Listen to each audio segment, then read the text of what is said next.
All right, we are back, and in this next step, what we're going to do is we will connect this part here.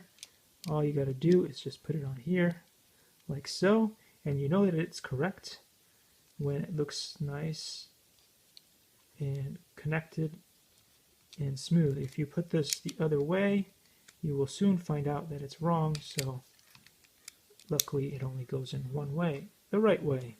Okay, cool. Then you have this piece here.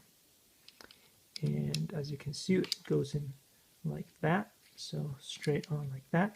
And then you will need a little bit of force to turn it into position.